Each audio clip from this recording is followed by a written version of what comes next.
Hola. Mucho gusto. Yo soy Elena. Gracias porque hemos tenido libros de ahí. Sí.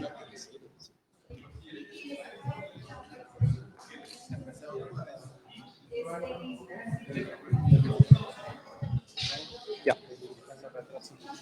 Creo que ya se acabó su sábado. Listo.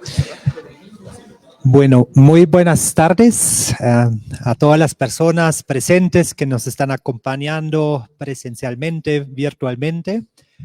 Pues queremos darles una bienvenida muy cordial al encuentro de Memorias en Resistencia, la memoria de abajo, la memoria que resiste. Pues muchas gracias en primer lugar aquí al Centro Pro Derechos Humanos, nuestro anfitrión que nos da espacio el día de hoy para discutir con motivo del Día Internacional contra la Desaparición Forzada sobre construcción de memoria, tener este espacio de diálogo. Pues muchas gracias a los y las panelistas que nos acompañan el día de hoy y todas las personas que se interesan por el tema. Pues en nombre de la Fundación Heinrich Böll, pues me da mucho gusto tener este espacio, tener hoy un día de reflexión sobre memoria, preguntarnos un poco cómo podemos fortalecer los espacios de discusión, intercambio y articulación sobre esa temática, cómo podemos prepararnos ante los retos sociopolíticos o políticos actuales, no solamente con miras a las elecciones, sino los retos actuales. ¿Cómo podemos potenciar las capacidades de las organizaciones, colectivos o personas que trabajan en temas de construcción de la memoria en contextos de violencia? ¿Cómo podemos contribuir también como fundación política alemana a estos debates? ¿Y qué podemos hacer para que se materialicen los derechos de las víctimas de la desaparición forzada y otras graves violaciones de los derechos humanos? ¿Y qué hacer para que las instituciones cumplan con sus obligaciones nacionales e internacionales? Y de pronto también yo creo el gran reto, cómo lograr cambios en la sociedad en estos temas. Por eso yo creo que es importante pensar en crear nuevas narrativas desde distintas disciplinas, lo político, lo social, lo cultural, el arte, tener diferentes puntos de vista desde diferentes regiones del país. Y por eso, pues muchas gracias a todas las personas que nos están acompañando el día de hoy. Y con eso, pues Santiago, también te doy la palabra. Muchas gracias por recibirnos acá, pues en la casa del Centro Pro. Gracias, Florian. Pues simplemente para darles a todos y todas la bienvenida a esta que es su casa, el Centro Pro. Como saben, pues un lugar de encuentro de muchas luchas. En esta ocasión nos da mucho gusto recibirles frente a esta convocatoria lanzada por la Fundación Heinrich Böll, por la Glorieta de las y los Desaparecidos y por otros espacios en resistencia articulados para tener esta mañana una conversación en el marco del Día Internacional de las Personas Desaparecidas que estaremos conmemorando el día de mañana, con la finalidad de reflexionar sobre la memoria construida desde abajo, a partir desde distintas iniciativas, desde distintas vivencias, desde diferentes palabras, y la memoria que es por esencia pues indómita y que como nos lo recuerda bien la canción, la memoria siempre se despierta para herir a los pueblos que no la dejan fluir libre, como a veces ocurre en nuestro país. Por eso es importante este espacio. Hay varias mesas a lo largo del día, sin duda alguna se irán sumando más personas conforme avancen los trabajos y le agradecemos mucho a nuestros compañeros y compañeras de la Fundación Heinrich Böll, de la Glorieta, el que se apropien del espacio del Centro Pro para estas iniciativas. Le agradecemos mucho también a quienes vienen desde lejos, desde cerca con mucha experiencia también a cuestas, desde lejos con muchas luchas también acompañadas en estos años difíciles. Y les abrimos nuevamente las puertas de esta que es su casa. El QR para conectarse a la red de internet está pegado en algunos de los postes, pilares del auditorio. Los sanitarios están en la parte de abajo, junto al estacionamiento, y en la mesa acá al fondo encontrarán también café, algo de frutas y algo de comida para los trabajos durante el día. Así que sin más, pues muy bienvenidos y bienvenidas a esta que es su casa y que sea una buena jornada de trabajo.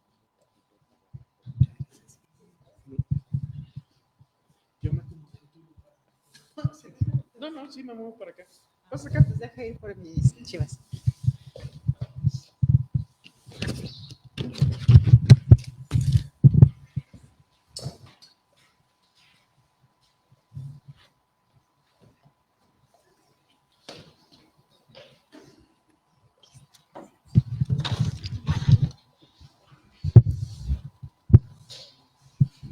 Hola, buenos días, tardes ya.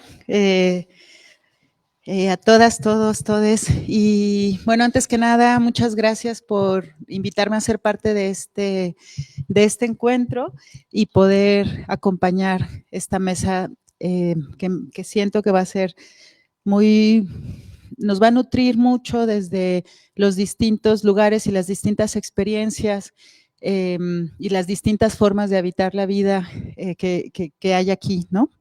Bueno, yo soy Daniela Herrea, soy reportera y gracias al Centro Pro por recibirnos siempre y también muchas gracias a la Fundación Bol por seguir generando estos espacios necesarios, porque no se acaban, ¿no? Y porque las preguntas que se plantearon para este encuentro, para esta mesa en particular, no solo, o sea, son pertinentes en el sentido de la manera en la que el Estado, en la que también distintos discursos han intentado apropiarse de la lucha de las familias, de los colectivos, de lo que implica la memoria, del destino de la memoria, de para qué sirve la memoria, de qué queremos hacer con la memoria. Entonces, en medio de esos contextos en donde hay un uso político de la memoria y hay una mercantilización de la memoria, es importante un encuentro como este para redirigir y volverles a fugar, ¿no? Como que volverse a fugar de eso que quieren atrapar y que quieren hacer completamente estático y legible y pues continuar la lucha así en medio de esas fugas que son necesarias, porque se mantiene este interés de apropiarse. Y bueno, pues es una mesa muy bonita. Voy a presentar a cada uno de ellos. Seguro ustedes ya conocen también, pero bueno. Para empezar, tengo aquí a mi izquierda a María de los Ángeles Fernández, mejor conocida como Doña Fili. Voy a...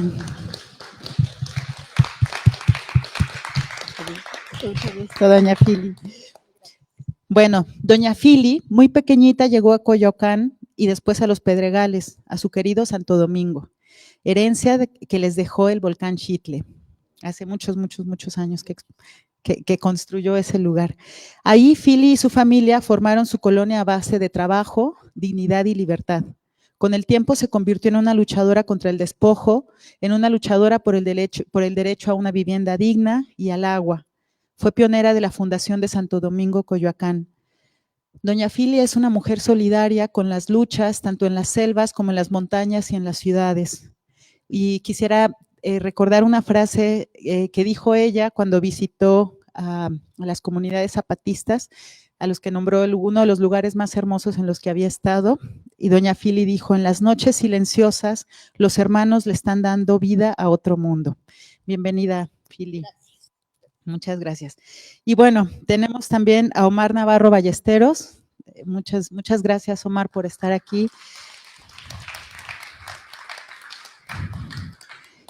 Omar es integrante de la organización Familia Pasta de Conchos en la defensa de los derechos humanos de los mineros del carbón y sus familias.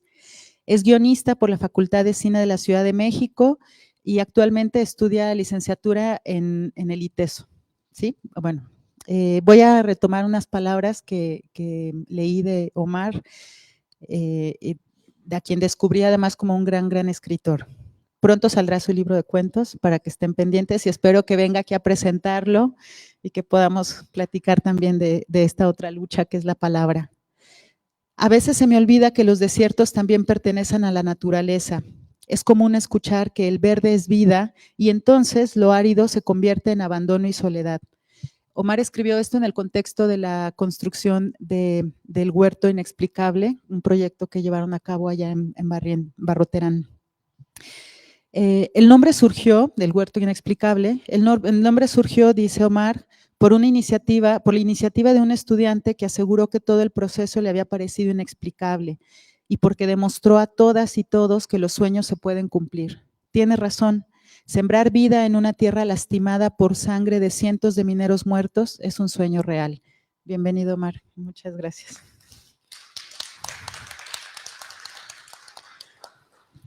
Bueno, Blanca Martínez, es activista y defensora de derechos humanos.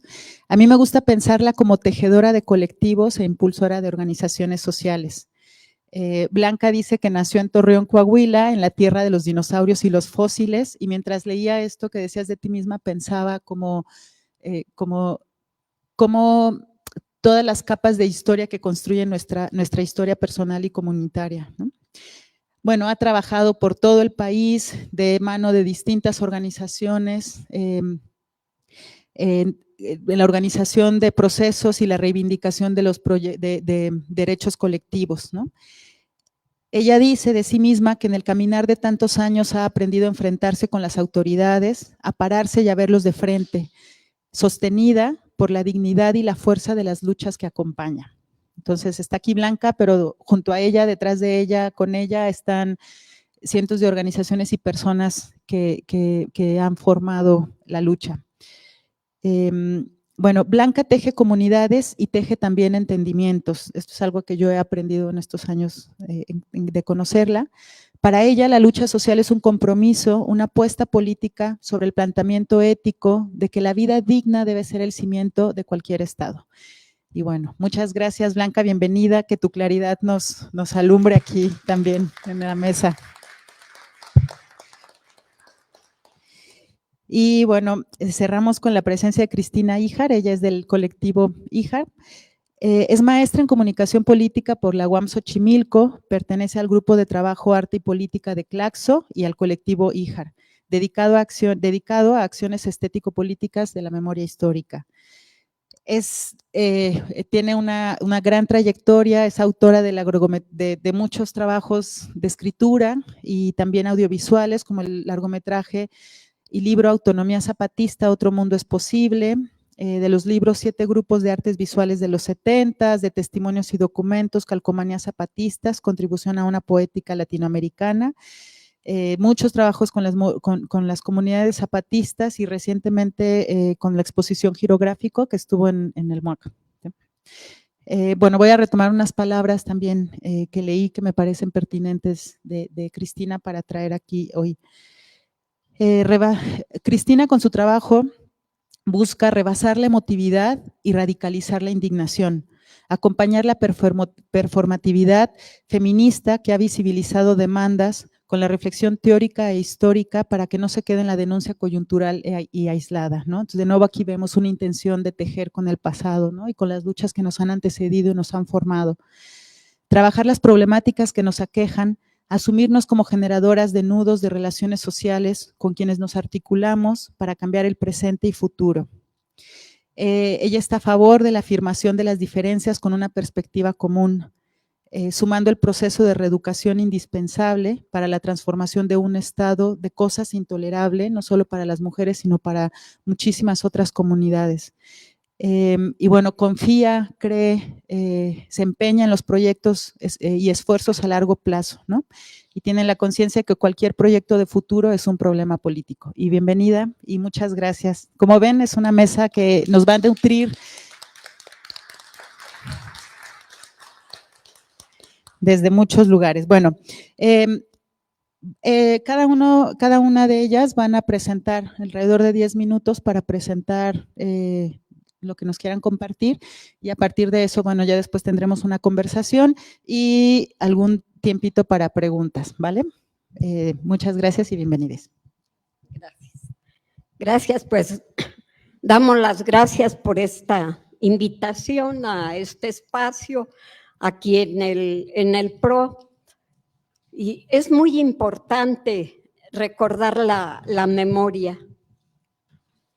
A veces se nos olvida y creemos que ya pasó el tiempo, pero hoy este espacio nos dice, pues despierten, acuérdense de la memoria. ¿Dónde guardamos la memoria? En los pueblitos se acostumbra a guardar lo que uno aprecia en una ollita de barro, en un morral, ahí guardamos lo que más queremos, o en un nudito del paliacate. Hay memoria, la tenemos, y la memoria es la que juzga, es la que denuncia, es la que está presente en estas luchas. Y pues desde este espacio, con admiración y respeto, abrazamos a los que lucharon, a los que sufrieron cárcel, tortura, humillaciones. Por ellos estamos aquí. Ellos nos marcaron ese caminar. Los dignos pies de los campesinos, las dignas manos de los obreros, por defender sus derechos. Por ellos estamos hoy aquí recordándolos. A los que lucharon el ayer y a los que luchan hoy por esas torturas, incluso hasta la muerte. Y por los que hoy luchan, por los injustamente presos, las injustamente presas, los hermanos de los Ochitlán, de Flores Magón, Oaxaca, que estamos luchando por su libertad, por los miles de desaparecidos, por los 43. Y bueno, sería rápido que me indican el tiempo, por favor. Yo vengo del Pedregal de Santo Domingo, Coyoacán. Ahí en los años 70, desde los 60 empezaron a llegar, empezaron a llegar a la colonia Jusco, que es colonia hermana de Santo Domingo. Aquí tenemos un volantito cuando nos quisieron desalojar el 12 de septiembre de 1966. Entraron las máquinas a tirar las casitas de lámina, de madera. Nos reunimos para no permitir ese desalojo. Quien lo quiso hacer fue Uruchurtu, el regente Uruchurtu, que había durado mucho de regente. Esto... ¿Quiere que lo pase aquí? Por favor. Sí, sí tengo.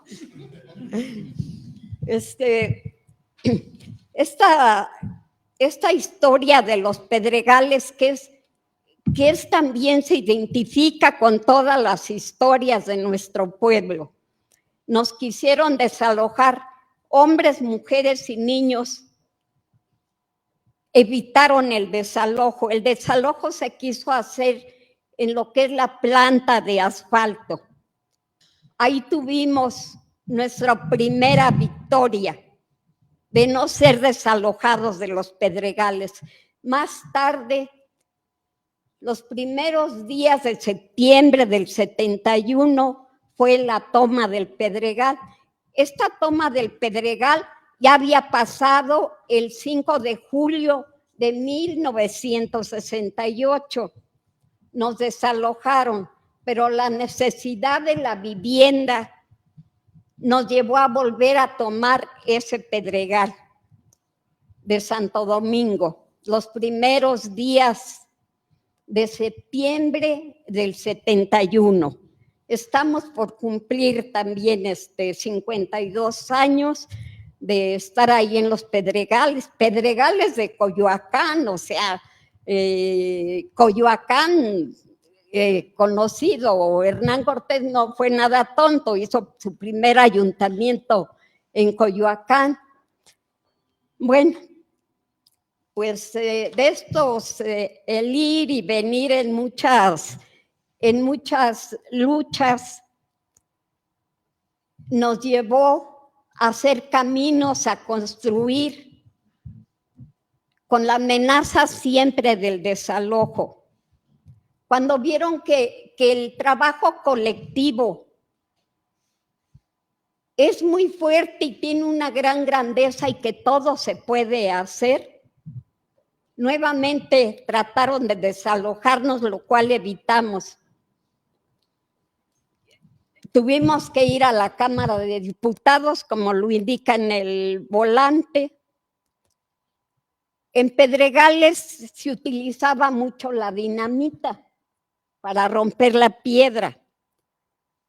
Un vecino dijo en la Cámara de Diputados, si nos quieren desalojar, vamos a traer mucha dinamita aquí a la Cámara de Diputados. Esto ayudó mucho. Por la noche nos mandaron cobijas, meriendas y bueno, pues así podría yo decir, pues todo lo que pasamos. Ya después el PRI pues ya capitaliza las luchas y bueno, para ser breve, pues, van a pasar los minutos. Ya después que nos van a escriturar y López Portillo nos dijo que nos iba a dar escrituras, pero nos da unos títulos de propiedad, lo cual esos títulos tenían reserva de dominio. En su discurso, López Portillo nos dice, por una humilde casa,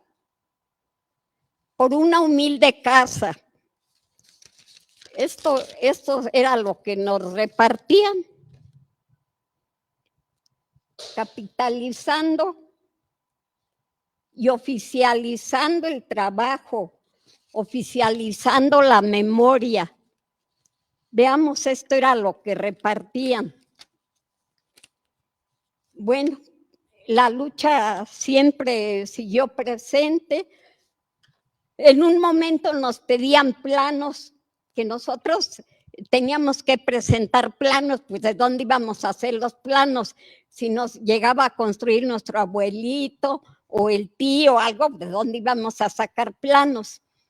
Afortunadamente en la universidad, que la amamos, la respetamos, a la universidad estaba autogobierno de la Facultad de Arquitectura.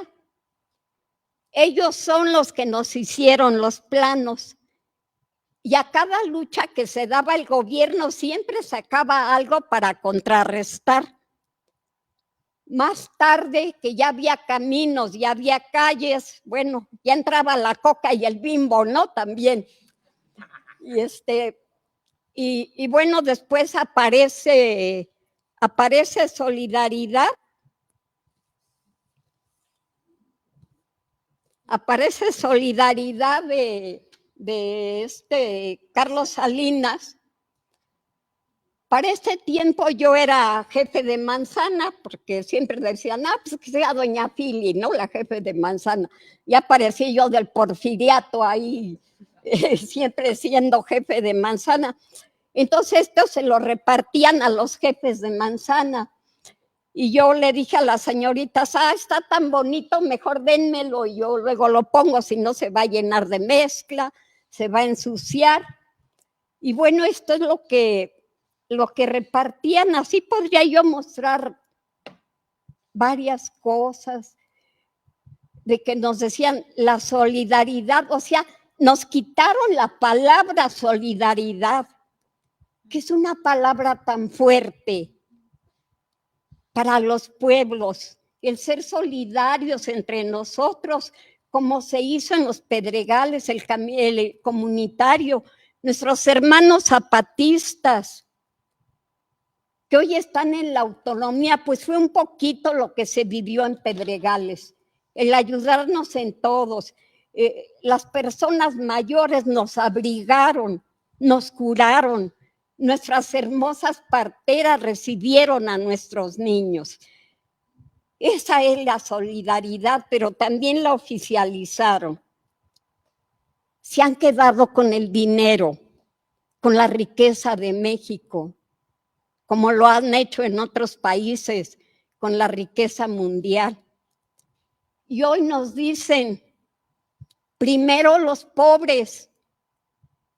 A cada momento nos los están diciendo, por el bien de todos, primero los pobres. Nos están recordando que estamos pobres, pues es que pobres no debería haber ni en México ni en ningún lugar del mundo, porque bien podría alcanzar para todos, para que esa riqueza sea equitativa.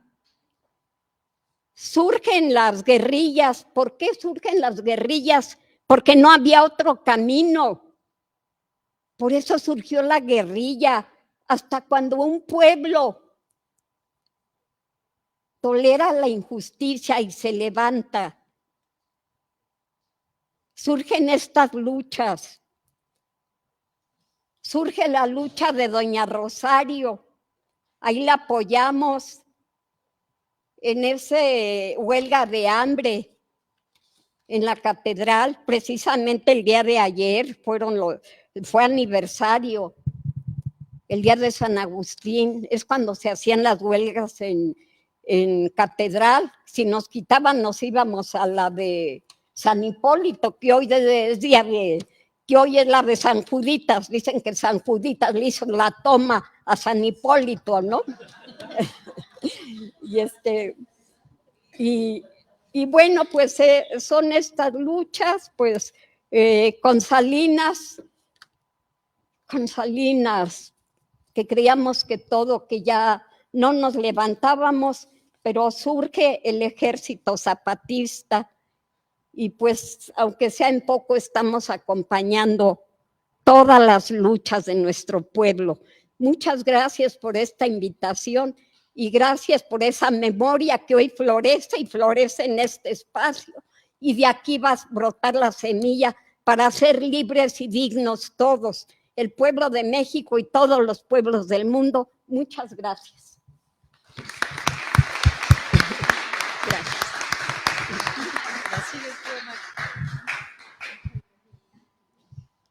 Buenas tardes a todos, a todas las aquí presentes. Muchas gracias a la Fundación Heinrich Böll, al Centro PRO y a la Glorieta de las y los Desaparecidos por este espacio que nos brindan, que es muy necesario en estos momentos. Y nada más recalcar que acompaño a todas las luchas que se encuentran aquí. Estoy a disposición y a la orden para lo que necesiten. El 18 de febrero del 2006 ocurrió una explosión en San Juan de Sabinas, una explosión minera, obviamente, como la mayoría de los terrenos que se encuentran en la región carbonífera están concesionados para extracción de carbón que se utiliza para dos fines. Uno es la creación de energía, que se vende a CFE, y el otro es para la creación de acero. Desde toda la historia de la región carbonífera se nos había hecho creer, se nos había inculcado que las muertes en la minería del carbón era algo natural. ¿Por qué? Porque así es natural trabajar en la mina, puede derrumbarse porque pues no existe ninguna seguridad que avale la integridad del trabajador. Sin embargo, cuando ocurre la explosión de Pasta de Conchos, pasa algo muy importante, que es que por primera vez en toda la historia de la minería del carbón llegan los defensores de derechos humanos, los activistas y la presencia de las mujeres. La lucha de Pasta de Conchos de toda la región carbonífera no hubiera sido visibilizada y no hubiera sido todos los logros que hemos hecho en la región carbonífera no se hubieran logrado sin la presencia de las mujeres. A pesar de que la industria del carbón hasta hace unos años todo giraba alrededor mucho machismo, incluso por los mismos mineros. fueron las mujeres quienes se unieron, quienes empezaron a exigir derechos o empezaban a exigir justicia para ver qué es lo que le había pasado a su esposo, a su hijo. Y nos vamos a dar cuenta de que pues no hay ningún responsable. Antes de Pasta de Conchos ya habían ocurrido miles de muertes de mineros. A la actualidad, más de 3,100 muertes de mineros y no se ha castigado a ningún responsable. En esta última administración, por así decirlo, han aumentado los desastres mineros, específicamente en los pozos de carbón. Es una mina de tiro vertical, obviamente que no cuenta con las medidas de seguridad por cómo está estructurada. Muchos dicen, o la Ley Federal del Trabajo, o la norma 132, dice que para que un pozo deba de tener una salida de emergencia, debe de conectarse a otro pozo. Pero esto es nada más de puro protocolo, porque no sirve para nada. Es decir, en una inundación, para que salgas por otro pozo, tiene que salir un solo trabajador, y es más de 200 metros. Entonces son cosas innecesarias. Hace también 2 meses estábamos revisando una acta de inspección realizada a una mina, y lo que ellos estaban pidiendo era urgentemente en una mina que se quitaran las telarañas en la unión de 2 paredes. O sea, ¿cómo te puedes preocupar por las telarañas que hay en las paredes si hay cosas más necesarias como la presencia de gases, que esté barrenada o que cuente con polvo inerte, que es polvo que disminuye la explosividad de las minas? La organización está dirigida por Cristina Auerbach, que es una defensora de derechos humanos, y como mencionaba la compañera Blanca en la mañana, creo que también fue muy importante hacer ese cambio de discurso, ¿no? Cuando llegan los defensores de derechos humanos, entonces ya no se habla de explosiones que ocurren porque es natural, sino que ya se habla de responsables. Y obviamente ya se empieza a manejar otro discurso de que es que hubo presencia de gas y por eso explotó, y ya empiezan a saber que pues explotó por la insuficiencia de los ventiladores. Nosotros en la región carbonífera, se los digo yo, cuando estaba pequeño, siempre nacíamos con este orgullo de ser mineros. ¿Por qué? Porque nosotros le dábamos la energía, parte de la energía a la nación, y también pues el acero salía de nuestra tierra. Entonces se nos iba inculcando un orgullo minero, y que gran parte de este discurso era apoyado por los empresarios que terminaban siendo políticos, o políticos que terminaban siendo empresarios, y que financiaban a los cronistas, que todos terminaron con cargos públicos en la región, para hacer del minero un héroe. Es decir, que entre más peligrosa sea la mina, pues el minero es más valiente, más hombre. Es este machismo que también se nos fue inculcando. Otra de las fuentes de empleo eran las maquiladoras, pero pues obviamente con todo este discurso que se giraba, pues obviamente los hombres preferían irse a las minas. Y desde que la organización Familia Pasta de Conchos tuvo presencia en la región carbonífera, pues ya se trató también de cambiar este discurso, es decir, no eres un héroe por morir en pésimas condiciones de trabajo. En la región carbonífera, cada pueblo tiene su monumento al minero. Cada pueblo tiene una explosión, y cada pueblo tiene un monumento en el que la madre le entrega su hijo a la tierra, y literalmente hay frases así que dicen: hoy te entrego a mi hijo, o moriste en el cumplir de tu deber. Y bueno, pues eso es lo que hemos intentado cambiar. En el 2016, a la organización Familia Pasta de Conchos era muy criticada en redes sociales, porque cuando iba a cerrar una mina, o que iba a visibilizar el trabajo de una mina que no estaba en buenas condiciones, la gente nos ponía: es que ustedes están cerrando una fuente de empleo, y es que no dejan trabajar a los mineros.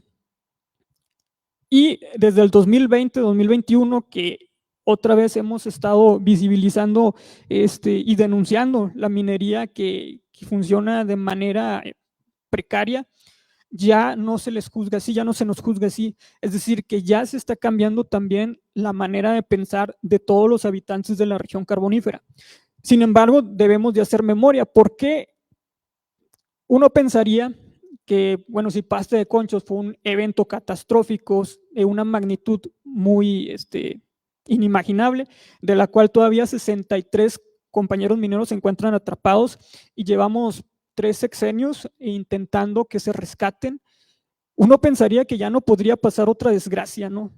Es decir, si ya pasó algo de esa magnitud, pues ya deberían de cerrar las minas, deberían de estar ahí vigilando el cumplimiento de los empresarios mineros, y sin embargo, de Pasta de Conchos a la actualidad, más de 100 mineros han fallecido.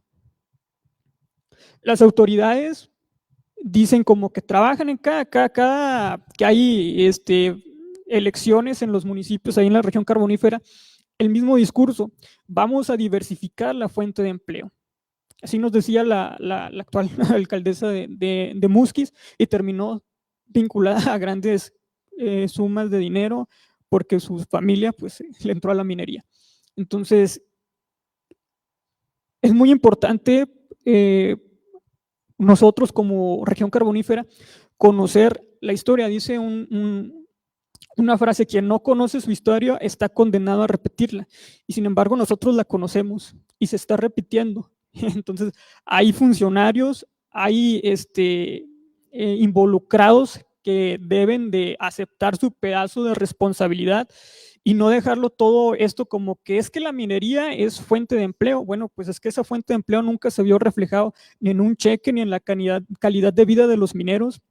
Quien tenga el gusto de conocer la región carbonífera o de conocer los pueblos mineros, o sea, ningún minero tiene un lugar digno donde vivir, no cuenta ni siquiera con coche, o sea, viven en casas de renta, y muchas de lámina o de madera. Es una vida muy precaria, y tenemos este estigma, ¿no?, de que es que la mina deja mucho dinero.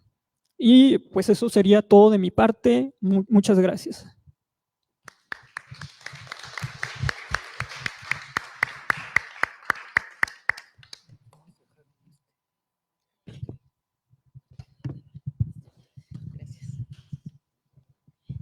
Bueno, pues sigo. Y bueno, retomando las palabras de Omar, que venimos de allá de Coahuila, zona de desiertos y semidesierto, una tierra muy bella, muy linda, ¿no? Donde pese a esa otra belleza que no estamos acostumbrados quizás, las flores de las biznagas crecen hermosas, y bueno, es una tierra con memoria de la tierra misma, ¿no? Y con memoria de nuestros pueblos. El nordeste del país tenemos una historia de resistencia de siglos, y la tierra misma va generando sus procesos, va ayudando, facilitando a los pueblos que han habitado y que habitamos a generar nuestros propios procesos de resistencia.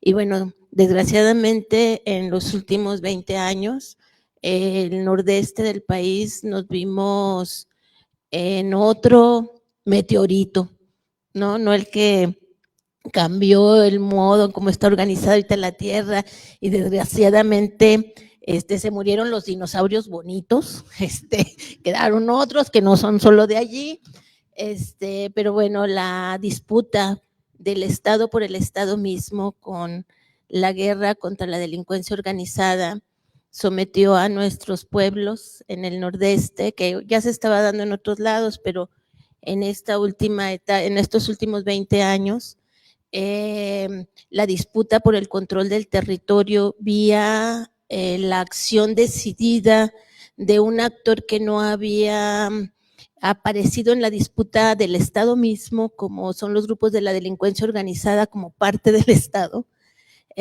Sometió a la población a ser rehenes y a ser carnada, a ser mercancía, para controlar nuestros territorios y nuestros pueblos, ¿no? Entonces, como parte de este control del territorio y de la población, la desaparición forzada ha sido uno de los recursos privilegiados para someter a nuestros pueblos. Hace ya 15, 16 años empezamos a denunciar desde el nordeste lo que estaba pasando allá y como que no se alcanzaba a entender la dimensión de esta tragedia y desgraciadamente ahorita fue como una nube negra que tomó todo el país, ¿no? No hay lugar en el país en el que no haya una desaparecida, pueblos desaparecidos también, ¿no? Entonces, bueno, hoy 29 de agosto traigo aquí a la memoria a la familia Costa, a ellos los desaparecieron un 29 de agosto, alrededor de las 7 de la mañana, en un municipio cercano que colindamos con Saltillo, en Ramos Arizpe. Ellos iban al aeropuerto de Monterrey. Esteban Acosta, que es papá de Brandon tenía 8 años cuando lo desaparecieron, a su tío Gualberto y Gilberto, no sé dónde me quedaron, pero bueno, Gualberto y Gilberto, Esteban y Brandon, hace 14 años los desaparecieron alrededor de las 7 de la mañana. Desde entonces, Lulú, es mamá de Brandon, esposa de Esteban, las esposas de Gualberto y de Gilberto siguen junto con compañeras de Fundec-Fundem y ahora con mucho más familias a nivel de todo el país y de Centroamérica, seguimos buscándolos, ¿no? Pese a que el Estado ha hecho todo para seguir desapareciéndolos, la memoria viva y la memoria de nuestros seres queridos, de los miembros de nuestras comunidades, se puede mantener viva y se ha mantenido viva por la memoria colectiva.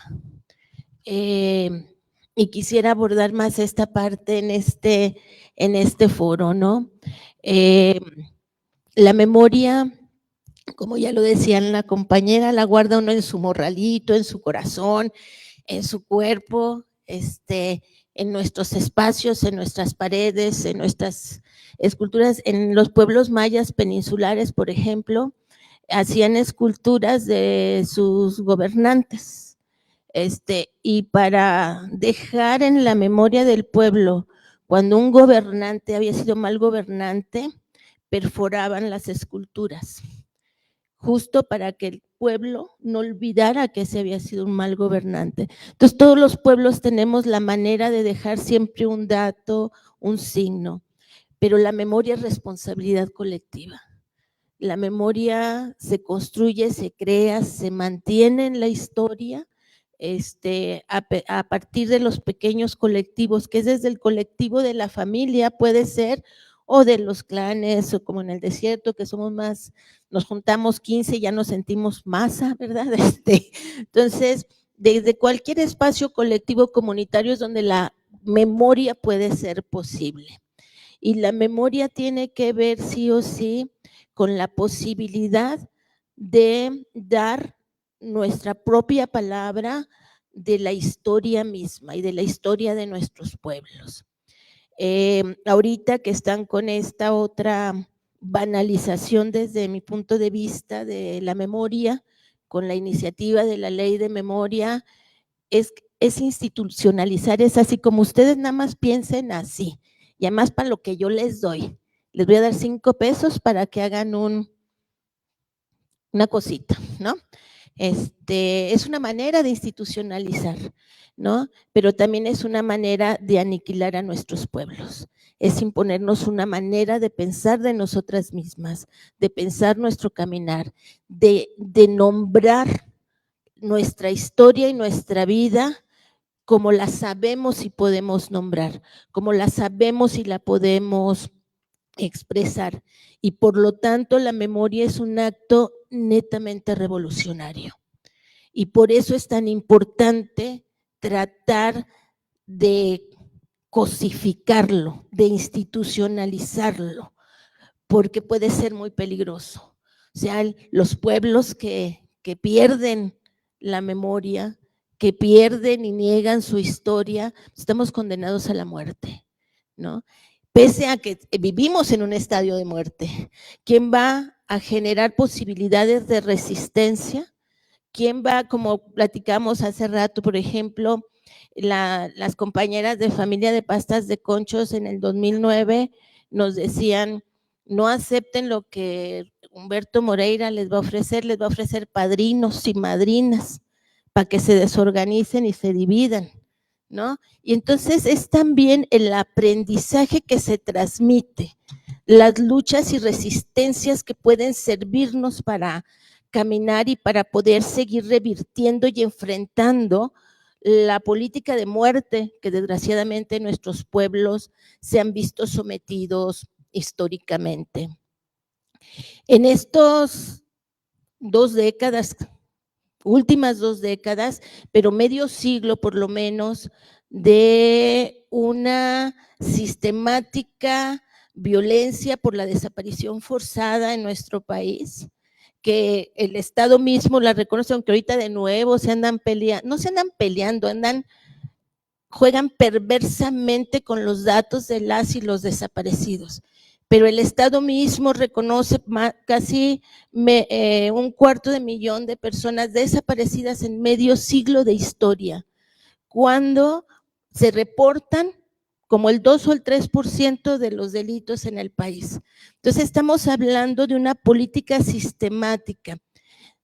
Yo no sé si es necesariamente una política, más bien es de una práctica inherente, un componente inherente al sistema de muerte por el que ha apostado y por el que nos han impuesto como pueblos, como pueblo mexicano. Y un sistema que ciertamente es capitalista y que por lo tanto es un sistema de opresión, es un sistema de violencias y es un sistema que no puede permitir la colectividad, que no puede permitir la memoria en nuestros pueblos.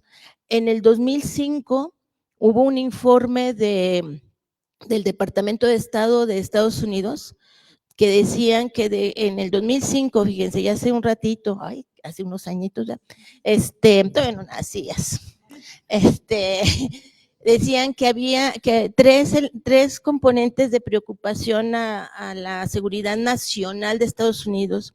Uno era el terrorismo, otro era la migración y el otro era la insurgencia indígena, ¿no? El terrorismo tiene sus interpretaciones de carácter político y también de dominio de los pueblos, ¿no? En términos del imperio. Pero el peligro de la insurgencia indígena fundamentalmente es por su fuerte arraigo y la fortaleza de lo comunitario, de la memoria, de lo que ha permitido resistir todavía a nuestros pueblos ancestrales, ¿no? Y por lo tanto se vuelven enemigos del imperio y las migrantes. ¿Quiénes son los que migran? Pues nuestros pueblos pobres, ¿no? Los pueblos desposeídos, ¿no? Bueno, sí, están migrando algunos están viendo si pueden vivir en la tierra o van a hacer edificios no sé dónde en Marte para las clases poderosas irse a refugiar de lo que pueda quedar de nuestro planeta, ¿no? Pero bueno, para nosotras y mi experiencia de trabajo también en estos últimos años, fundamentalmente con familiares de desaparecidos, ejecutados, desplazados en el nordeste del país, es que la memoria está intrínsecamente ligada a la dignidad y a la posibilidad de seguir viviendo como pueblos, pero es seguir viviendo, ¿no? La reflexión, el aporte civilizatorio y filosófico que las familias de desaparecidos nos aportan al resto de la sociedad, está resignificando todo, incluso el concepto mismo de memoria, ¿no? Y aquí me quisiera enfocar al concepto de vida. Como les decía, las compañeras de Pasta de Conchos nos dijeron, no admitan que les pongan padrinos para resolver sus problemas con su desaparecido o su familia, porque las van a dividir y las van a desaparecer y nunca van a encontrar a sus hijos. Pero también se los llevaron y vivos los queremos.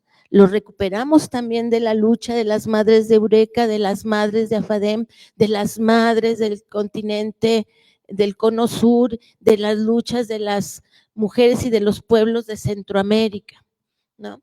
Y ese lema, ese clamor de vivos, se los llevaron vivas, se las llevaron vivas, las queremos, tiene que ver también con un repensar la vida de otra manera, ¿no? Con las familiares de Funden, que son fundamentalmente mujeres las que buscan.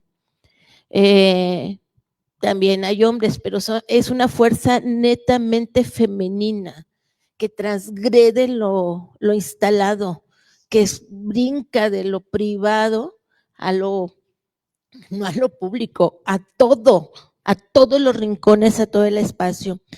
Y nos hacen repensar el sentido mismo de la vida. Incluso el que aunque los encontremos, si su corazón ya no late, si ya no pueden olerlos, ¿no? Si no puedes detectar el brillo de sus ojos, el poderlos encontrar es encontrar la vida y es la posibilidad de seguir viviendo. Y aquí también el sentido de esperanza no es algo ideológico o metafísico, ¿no? Es lo que permite que nuestros pueblos, nuestras compañeras, las familias, la comunidad, día a día pueda seguir levantándose con la esperanza de que la vida va a regresar a la vida, que es lo único que puede permitir que como pueblos podamos seguir subsistiendo. Entonces, memoria tiene que ver sí o sí con vida y tiene que ver con una lucha permanente contra la historia de muerte y el proyecto de muerte que nos imponen. Y que en este momento de tragedias tan como hace años no vivíamos, décadas no vivíamos en nuestro país, aunque sí en el continente, los signos de esperanza, que los procesos de organización de familiares de desaparecidos, ver aquí jóvenes que cada vez van incorporándose a su manera en el construir también alternativas de vida y esperanza, es lo único que puede posibilitarnos como pueblos poder subsistir. En medida que si concibo que la memoria depende de que yo viva, la memoria muere conmigo, la historia muere conmigo. Y esa es la importancia de cómo es la memoria, es parte de la esencia del ser, es parte de la esencia de lo comunitario, es parte de la esencia de nuestros pueblos, ¿no? Y por eso no hay que dejar que la encarcelen, no hay que dejar que no, me acuerdo cuando trabajábamos con desplazados en Chiapas, que querían hacer una ley de desplazamiento forzado y fueron los diputados a hablar con ellos, con un grupo ahí que acompañábamos, ¿no? Desplazados por la guerra. Y les dijeron los desplazados, ¿saben qué? Nosotros no queremos que nos constitucionen, porque si nos constitucionan, siempre nos vamos a quedar desplazados. Entonces, yo creo que ahorita es un momento de defender la memoria como parte de nuestra propia carne, de nuestro ADN, de nuestro ser colectivo, para poder mantener la esperanza de reconstruirnos como pueblos. Pues sería mi palabra.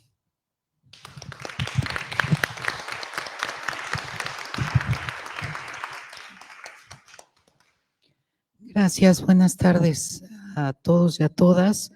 Bueno, el colectivo IJAR agradece la invitación de la Glorieta de las y los Desaparecidos, de la Fundación BOL y la hospitalidad del Centro PRO. Y sobre todo queremos externarles a todos y a cada una de ustedes nuestro reconocimiento entrañable a lo que hacen todos los días, no solo en términos de testimonio, de conciencia y de creación de patrimonio memorioso, sino además en todos los procesos tan difíciles en un país de impunidades. Entonces reciban nuestro abrazo. Voy a leer para que sea más ágil.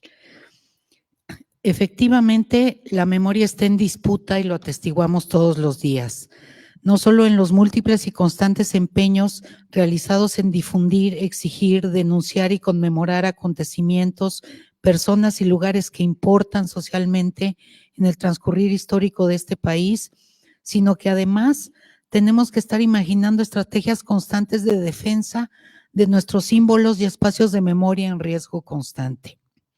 Pero seguimos sin más recursos que asumir nuestro deber de memoria y nuestra obligación de dar testimonio de los tiempos infames para el futuro.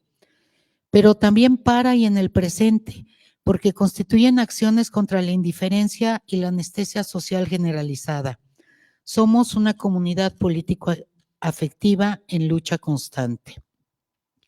Hemos insistido en la tríada indispensable de memoria, verdad y justicia, sabedores de que la memoria por sí sola no es suficiente y no lo es por su ineludible dimensión política. El bien común, responsabilidad de los estados democráticos, es un asunto ausente en nuestra realidad. Los escasos empeños oficiales son limitados, tanto en su concepción como en su ejecución. Desde hace tiempo ya no creemos en las buenas voluntades. El aparato del Estado es poderoso y recién lo reafirmamos con el 6º y último informe del GIEI respecto a Ayotzinapa, cuando los expertos internacionales hicieron afirmaciones contundentes como la negación institucional permanente, la carrera de obstáculos en la búsqueda de la verdad, el delito permanente que se sigue cometiendo. Al crimen de Estado ejecutado en este doloroso caso se suma el agravio de procedimiento porque no hay salida posible, mientras, dijeron, la mentira se institucionalice como respuesta. Ayotzinapa es solo uno de nuestros agravios vivos. Sabemos, porque lo hemos vivido, que acusar al Estado como responsable implica toda una maquinaria que incluye no solo a los soldados, marinos, policías, paramilitares, sino al Poder Ejecutivo, secretarías de Estado, burócratas, todo el aparato judicial, en su mayoría cómplice, omiso y corrupto, que dificulta y entorpece los procesos, exonera y libera a los muy pocos imputados. La impunidad es la continuidad del terrorismo de Estado por otros medios, dijo bien el poeta argentino Juan Gelman, y sabía bien de lo que hablaba en el largo proceso de búsqueda de su hijo y nuera desaparecidos y asesinados para al fin encontrar a su nieta 24 años después. Justicia no es sinónimo de ley. Hay memorias en la práctica de primera y de segunda, unas oficiales emprendidas con todos los apoyos y otras que se abren paso con muchas dificultades y que son combatidas buscando impedirlas. Madres buscadoras y familiares asesinados y maltratados, lugares de memoria destruidos o bajo amenaza constante, son nuestro pan de cada día mientras el Estado mexicano promueve una ley de memoria. Por hacer mención solo a uno de los asuntos que nos preocupa, es la temporalidad en estos empeños, el uso del pasado, tanto en el discurso como en las acciones de estos emprendimientos de memoria desde los gobiernos. El riesgo de limitarse a una memoria arqueológica, embalsamada, diría Eduardo Galeano, cuando los agravios sufridos se suceden todo el tiempo, acontecimientos que no dejan de acontecer.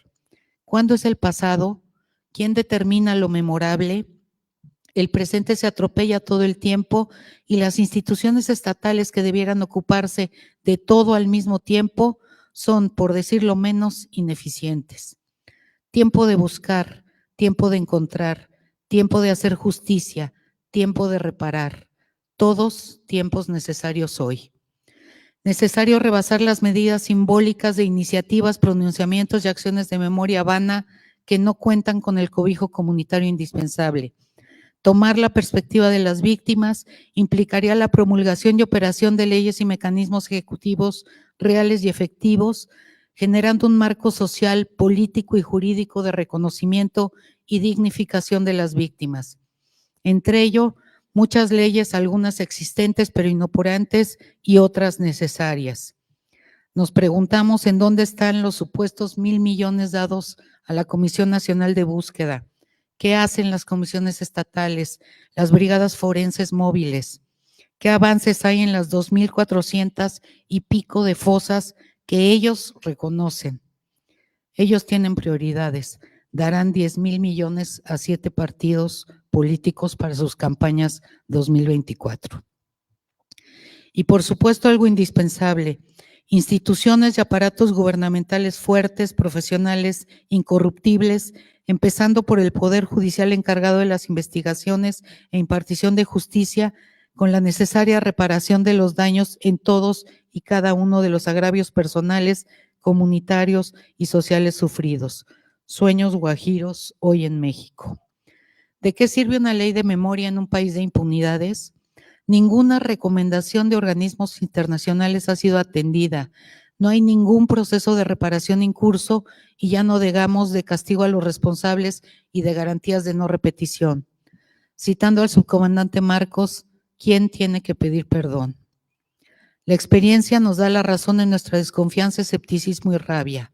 Sin las víctimas, sin las familias, no, es la exigencia. Frente a todo ello existe una segunda vía planteada en la lucha por construir la memoria histórica, la emprendida por las comunidades organizadas, que tendría que tener su justo lugar si de sanar, si de impulsar políticas públicas de memoria y hacer justicia se tratara. Hay muchos emprendimientos en este sentido. Menciono solo la ruta de la memoria erigida en Paseo de la Reforma, Avenida Juárez y hasta el Zócalo, pero hay muchos otros emprendimientos y vehículos de la memoria, además de los antimonumentos y las glorietas echados a andar a lo largo de nuestro herido país. Nuestro compromiso es con el futuro, pensar con perspectiva histórica y no solo arqueológica o nostálgicamente. Tenemos que seguir erigiendo relatos políticos en honor a la verdad respecto a todos estos asuntos.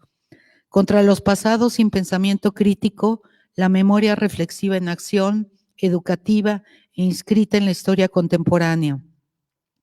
Necesario historificar la memoria en el sentido de que la historia trabaja sobre hechos y la memoria sobre el recuerdo, la vivencia y la experiencia. Ambas erigen un relato histórico con pretensión de verdad. No podemos construir nuestra memoria sin historificar. Es necesaria la memoria literal, fechas, personajes, responsables, políticas, lugares, cifras, etcétera. No solo para honrar a todos y todas los que nos faltan, sino para sacar todos estos eventos terribles de su categoría como eventos aislados, circunstanciales, extraordinarios o solo atribuibles a unas cuantas malas personas, propios del discurso oficial, que además pretende institucionalizar la memoria histórica a partir de sus abusos. Enorme tarea la que tenemos por delante, también para inscribir lo pasado como histórico relevante, sin reducirlo solo al ámbito de lo sagrado, aunque así lo asumamos en su mejor sentido, y a los mitos ajenos a la temporalidad histórica cotidiana, para al fin rebasar las puras reacciones afectivas, pero irreflexivas, y lograr así la implicación personal, ética y política de las mayorías exigentes de verdad y justicia. Este esfuerzo nos requiere a todos. La memoria no es negociable y está bien resguardada, viva y operante. La memoria está garantizada por nosotros y por nosotras. No solo con las acciones constantes en el espacio público, sino con los muchos proyectos creativos, estético-políticos en marcha y que no cesan, con las numerosas publicaciones testimoniales, con los documentales y reportajes de compañeros y compañeras periodistas, con los textos y trabajos académicos de investigadores comprometidos o en instituciones como la misma Fundación Bol, el Museo Casa de la Memoria Indómita, Camena, el Secut de la UNAM o Arqueya del MUAC, pero sobre todo con la suma de nuestras necias voluntades incorruptibles hasta que haya verdad, hasta que haya justicia. Por supuesto, en estos están también todos los centros de derechos humanos compañeros, como el que hoy nos recibe, el Tlachinoyan, Francisco de Victoria, el Fraiba, que resguardan, documentan y generan archivos valiosos. Una frase contundente de Paco Urondo, el enorme poeta argentino asesinado por la dictadura, junto con su hija y su yerno, constituye el logo del colectivo Híjar. Arderá la memoria hasta que todo sea como lo soñamos. Que así sea.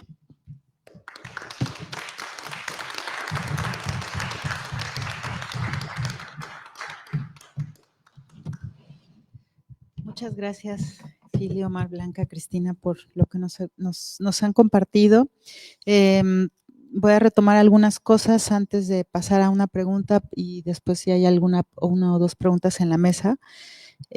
Me da mucho la atención cómo hay la experiencia que ustedes nos cuentan reflejan una tensión constante y una disputa constante por lo que se honra con la memoria, ¿no? Nos decía Fili, nos quitaron la palabra solidaridad, que es una palabra tan fuerte para nosotros los pueblos, ¿no? oficializaron la memoria de esto, ¿no? Y me parece que es muy fuerte ver que lo mismo, me recuerdo cuando Peña Nieto dijo todos somos Ayotzinapa, ¿no? Como con qué descaro, ¿cómo se le ocurre? O sea, ¿cómo se le ocurre intentar arrebatar, así como muchos años antes lo había hecho Salinas con arrebatando esta palabra tan potente políticamente para las comunidades, ¿no? Y pienso también en retomo también lo que nos decía Omar, de cómo, por un lado, esta disputa, por un lado nos arrebata conceptos y por otro lado nos impone conceptos para imponernos también una forma de pensarnos a nosotras mismos, ¿no? Cómo se construyó, lo dice Omar de una manera también tan lúcida, igual que doña Fili, el orgullo minero, y cómo no era inocente la construcción de un orgullo minero, de sentir de hacerle de la figura del minero un héroe, y entre más peligrosa fuera la mina, qué descaro, ¿no? Más valiente y más hombre eras, ¿no? Y cómo también aquí se alcanzan a ver ahora con tanta claridad la imposición de un discurso que también era completamente machista, ¿no? Entonces, cómo al grado de que cada pueblo tiene un monumento, cada pueblo tiene un accidente minero y cada pueblo tiene madres que entregan a su hijo a la tierra. Entonces, aquí me parece que hay dos interpretaciones bien fuertes de cómo, por un lado, se nos arrebatan conceptos, por otro lado, se nos imponen conceptos para imponernos también una forma de vivir nuestras propias vidas y nuestras propias experiencias, ¿no? Y por eso, como dice Blanca, no a la institucionalización de la memoria, ¿no? Porque esa institucionalización es imponernos una manera de pensarnos a nosotros mismos, a nosotras mismas, y de nombrar nuestra historia como la sabemos. Y en esa institucionalización también va la posibilidad de perder a la memoria como una concatenación de luchas y de aprendizajes que heredamos y que actualizamos y que renovamos y que confirmamos como un pacto generacional por la vida con quienes estuvieron detrás de nosotros y quienes vienen delante de nosotros, ¿no? Entonces, por eso, en este contexto, preguntarnos, como dice Cristina, una memoria de esa que ustedes quieren en un país de impunidad, ¿no? Como otra vez poder ver con tanta claridad, gracias a la palabra de ustedes, poder ver con tanta claridad lo que puede haber detrás y lo que se está jugando cuando se plantea una forma de institucionalizar a la memoria, ¿no? Y cierro con esto que decía Cristina, que es pensar con perspectiva histórica hacia el futuro, ¿no? Entonces, de nuevo vemos esa concatenación del pasado que nos ha construido, que nos ha enseñado, y también con estos pactos hacia el futuro, de finalmente, y con esto quisiera llevar a la pregunta hacia ustedes, ¿qué es lo que queremos honrar cuando estamos construyendo una memoria, ¿no? Una memoria viva, como lo han retomado cada uno de ustedes de alguna forma en sus presentaciones? Y bueno, vamos a tratar de ser breves para que nos quede tiempo de alguna pregunta del público y eso, esa sería la pregunta, ¿no? O sea, ¿qué es lo que estamos honrando? ¿Qué es lo que estamos disputándole a esta intención de institucionalizar la memoria cuando estamos construyendo cotidianamente esta memoria que sí queremos? Gracias. Pues honramos pues nuevamente a todos los que nos dejaron este país, estas avenidas, pues por toda esa clase trabajadora y también por todos los que hacen que este país esté vivo, tenga vida. Vemos, por ejemplo, en los tianguis, qué temprano se levantan nuestros hermanos para que nosotros vayamos por nuestras compras, por los que trabajan en las tortillerías, pues por todos ellos no están allá en la Suprema Corte de Justicia o en esos lugares, ¿no? Sino que ellos son los que generan la economía. Por todos ellos y por todos los que luchan, por todos los desplazados. que hay muchos desplazados, pero hoy en el presente, ese dolor que tenemos que resistirlo, pues hoy lo que nos duele mucho son los desaparecidos. Es una impotencia que sentimos al no encontrarlos, porque son nuestros, porque son los nuestros, y no los tenemos con nosotros. Nos duele, y nos duele el socavón de las minas, que ahí se quedaron nuestros hermanos. ¿Qué queda el socavón? ¿Y quién se beneficia de toda esa riqueza de las minas? A ellos no les preocupa.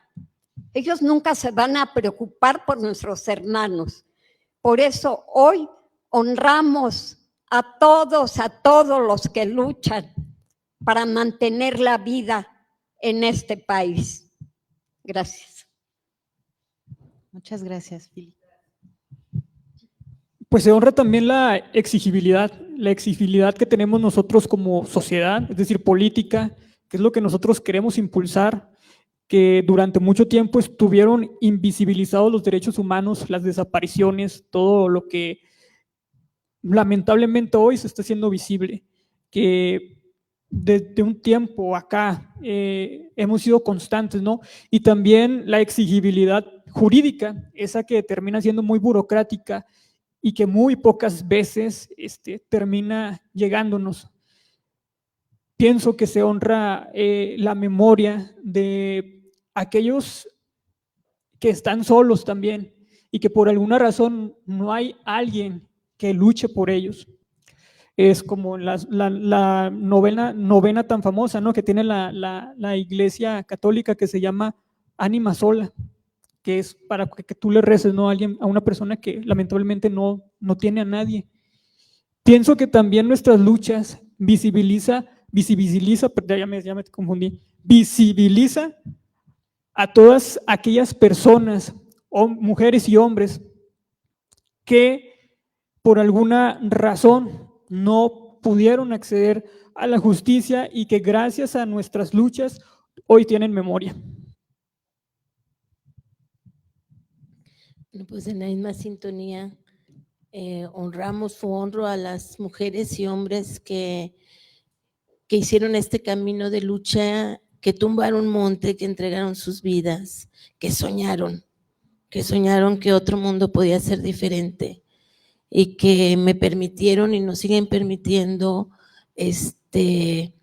llenarnos de energía y de esperanza y de utopía para seguir construyendo pese a todo, ¿no? Y honramos y honro a las mujeres que luchan, ¿no? Testimonio de estas mujeres que día a día se levantan, saber Dios cómo, para seguir construyendo la esperanza y seguir respirando y construyendo dignidad a pesar de tanto.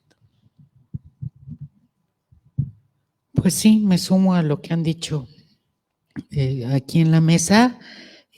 Hace 30 años el Ejército Zapatista habló de la otra historia y creo que esa otra historia no debería ser otra, sino la historia de este país, con sus personas, con sus personajes, con sus hechos, con sus acontecimientos, con sus procesos, y que ha sido borrada del relato histórico de México, ignorada, invisibilizada,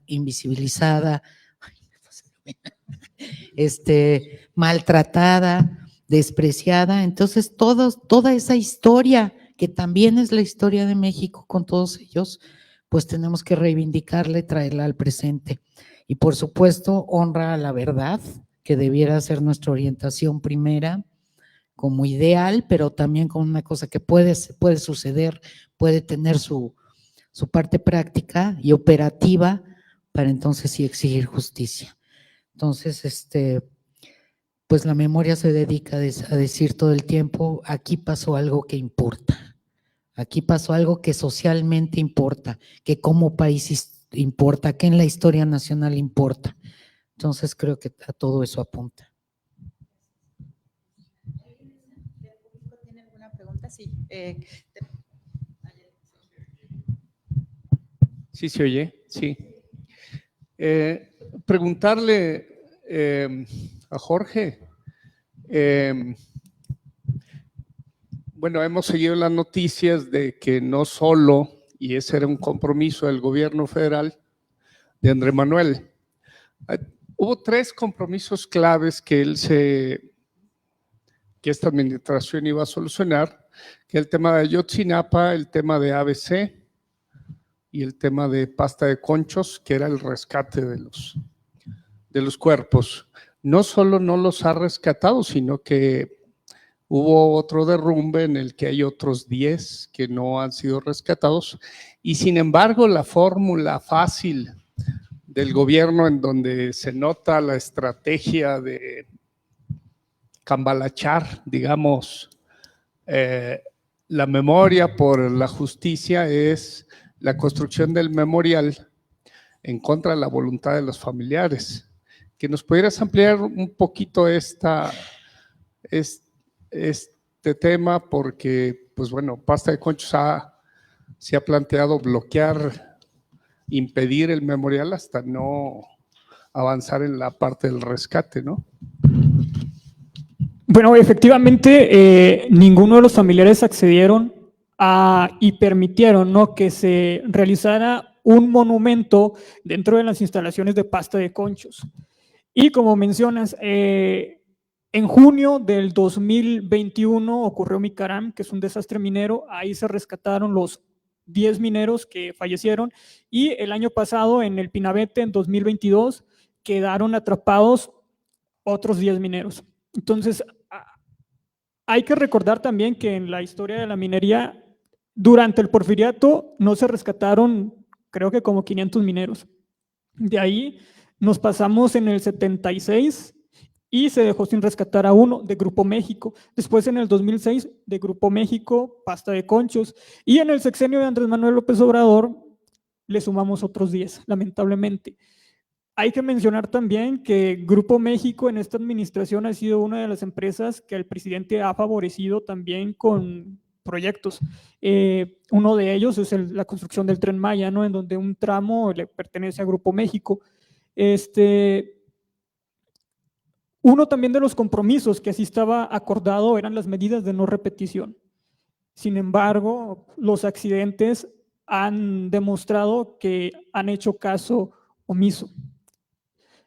También debemos decir como organización que durante unos años estuvimos proponiendo que se cerraran los pozos de carbón por ser las minas más letales. Y en unos años atrás no estaban operando, y en esta administración volvieron a operar. Es muy común encontrar pozos de carbón en la región carbonífera. Pasas por los paisajes y vas a ver esas torres, estos castillos de pozo de carbón, en donde abundan. Y eso también incluye que jóvenes vayan a trabajar a estos centros de trabajo, porque es muy fácil que te den trabajo en los pozos de carbón cuando no te someten ni siquiera a exámenes médicos, digamos lo que está escrito en la Ley Federal del Trabajo. Entonces sí, este sexenio fue uno de los estandartes. Doña Trini fue con López Obrador a Torreón, y ahí se comprometió a realizar el rescate de su hijo, Raúl Villasana, y hasta la fecha no lo ha logrado, y pues el rescate va muy atrasado. Entonces, obviamente ha sido un fracaso Pasta de Conchos en el sexenio de Andrés Manuel. ¿Alguien más del público? ¿Alguien más tiene un comentario, una pregunta?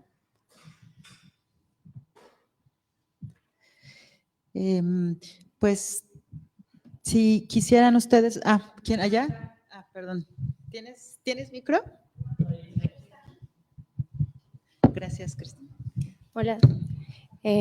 Bueno, tengo 2 preguntas. Una es para doña Fili y es sobre el tema de cómo cree que afecta, o bueno, cómo ha ido viendo usted a través de su lucha la intromisión de la mafia inmobiliaria para afectar a los pueblos respecto al agua y también a la gentrificación del espacio. Y la otra es para Omar sobre, pues lo mismo, cómo afecta a los pueblos mineros que se estén dando cada vez más concesiones a mineras extranjeras. Y ya, gracias.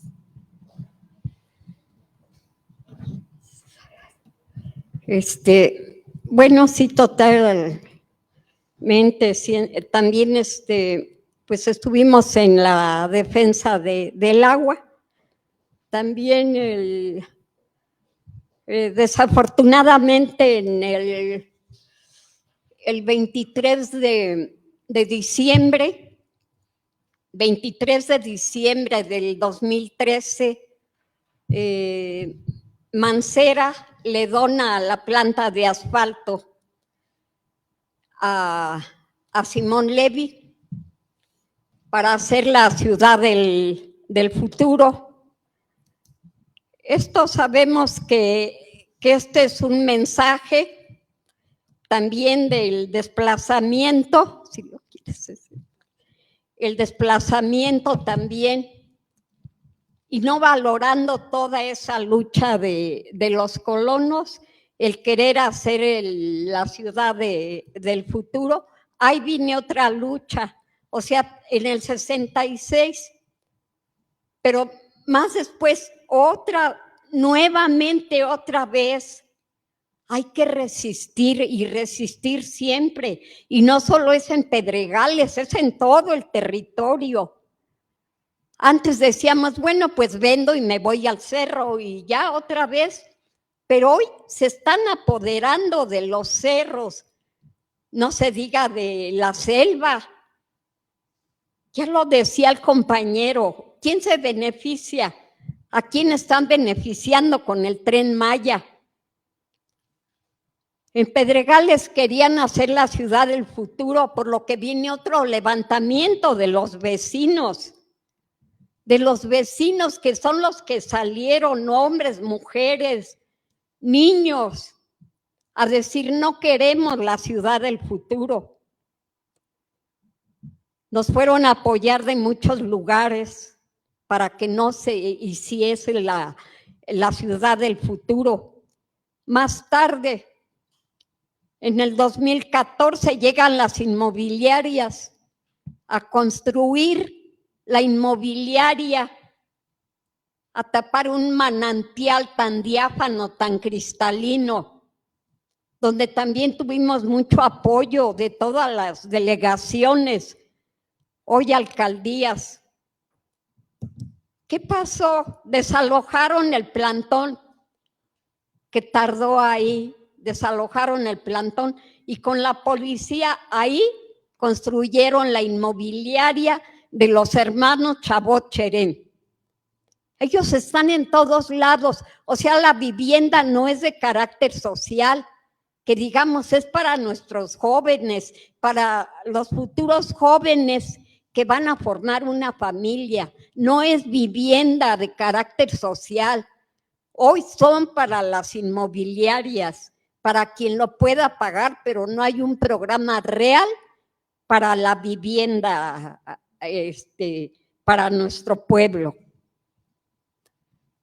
Estamos también que se extinguió Luz y Fuerza, estamos en esa lucha también del borrón y cuenta nueva. O sea, son muchas resistencias en las que estamos caminando, pero que muchas resistencias también las quieren apagar con esas ayudas que dan, pero que no es lo suficiente. Una tarjeta es transitoria, efímera, pero no da una vivienda, una seguridad. Por lo tanto, pues es un llamado a todo el pueblo para la lucha por la tierra, contra los megaproyectos que nos ha dañado todo. Pero ya decía la compañera, daña la tierra, daña todo. Y no hay gritos más fuertes que los que clamamos la justicia. Gracias.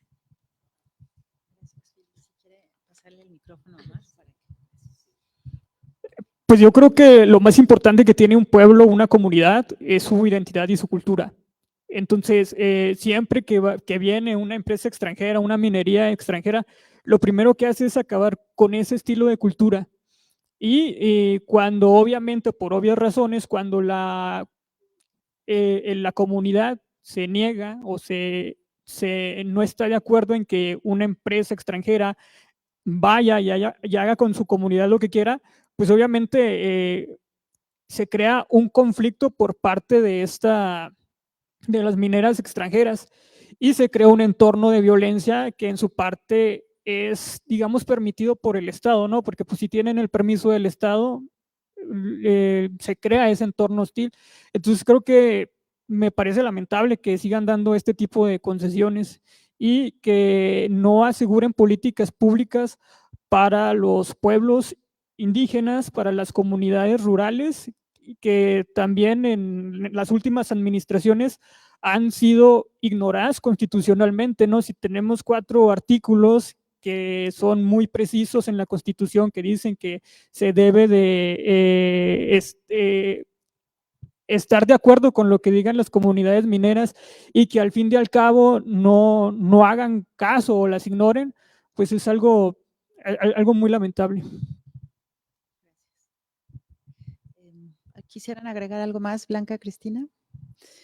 Bueno, pues muchas gracias a Philly, a Omar, a Blanca, Cristina por todo su aporte en esta mesa y bueno, creo que nos quedamos también con estos planteamientos para la mesa en la tarde, ¿no? De qué es lo que se está disputando realmente cuando hay una disputa, o sea, cuando hay que pelear el sentido y el sentido en términos de significado, pero también en términos de misión de la memoria, ¿no?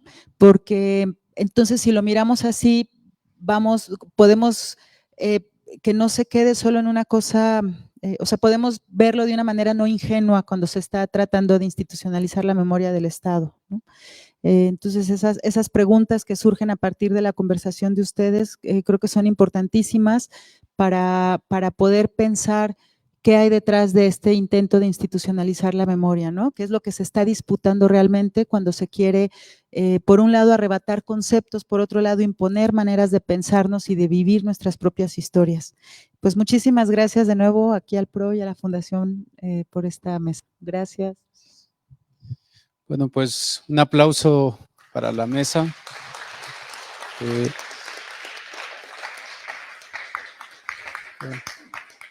No, pues muchas gracias.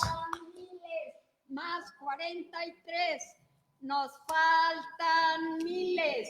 Más 43, nos faltan miles. Más 43. Pues muchas gracias a Daniela, a doña Philly, a Omar, a Blanca y a Cristina por abrir esta jornada de todo el día. Les recordamos que a las 4 de la tarde vamos a iniciar con la siguiente mesa que se titula La resistencia histórica por la memoria, los procesos desde el siglo pasado hasta el presente. Y ahora vamos a hacer un receso para la comida, las vamos a invitar a comer. Va a ser en la parte superior del Centro PRO, por las escaleras hasta el fondo, para que empiecen a pasar y nos vemos aquí poco antes de las 4 para comenzar con la siguiente mesa. Muchas gracias.